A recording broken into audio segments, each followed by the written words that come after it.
ఓం గురుభ్యో నమః. ఇంకో మోటివేషన్ వీడియో.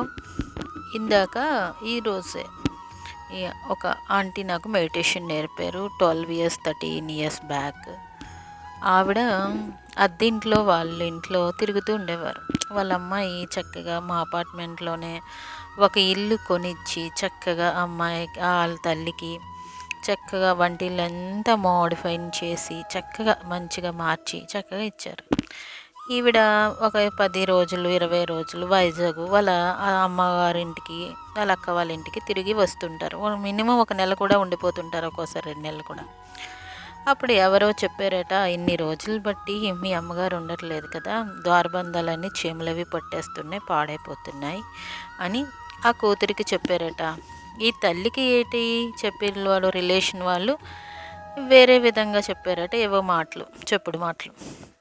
ఈ తల్లి ఏం చేసింది అంటే, నాకు మెడిటేషన్ చెప్పిన ఇన్ని సంవత్సరాలు బట్టి చెప్తున్న ఆంటీ ఏం చేశారు, ఆ అమ్మాయికి కూడా ఎటువంటి ఏమీ చెప్పకుండా ఇల్లు ఖాళీ చేసేసి వేరే అపార్ట్మెంట్ తీసుకొని 6,000 పైన రెంట్ కట్టి, అది ఎప్పుడు వాడు ఖాళీ చేసేయమంటాడో తెలియదట, అమ్ముడే అయిపోతుందట. అలాంటి పొజిషన్లో కోపం మీద కూతురి మీద కోపంతో వెళ్ళిపోయిన తర్వాత తల్లి ఖాళీ చేసిన విషయం కూతురికి తెలియదు. తర్వాత ఎవరి చేత తాళాలు పంపించారు వాళ్ళ అత్తగారు మా ఊర్లోనే ఉండడానికి.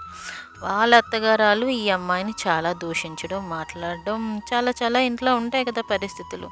అట్లాగా తల్లికి కూతురికి మధ్యన చాలా 6 ఇయర్స్, మినిమం 5-6 ఇయర్స్ మాట్లాడుకోవడం మానేశారు. ఆ అమ్మాయి ఒకవేళ ఇప్పుడు అమెరికాలో ఉంది, ఆ అమ్మాయి చాలా సంవత్సరాలు బట్టి ఇండియా వచ్చినా వాళ్ళ అమ్మకి కనిపించట్లేదు. ఓ తల్లి ఆ యొక్క కనిపించిన పిల్లల్ని వాళ్ళ అమ్మకు చూపించట్లేదు. ఇద్దరి మధ్యన అంత వైరాగ్యం అంటే పెరిగిపోయింది.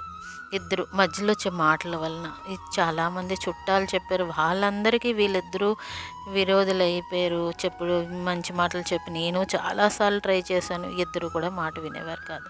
ఇప్పుడు ఇన్ని సంవత్సరాల తర్వాత మేమిద్దరం కలిసే ఉన్నాం, ఎవరు ఎలాగున్నా అని.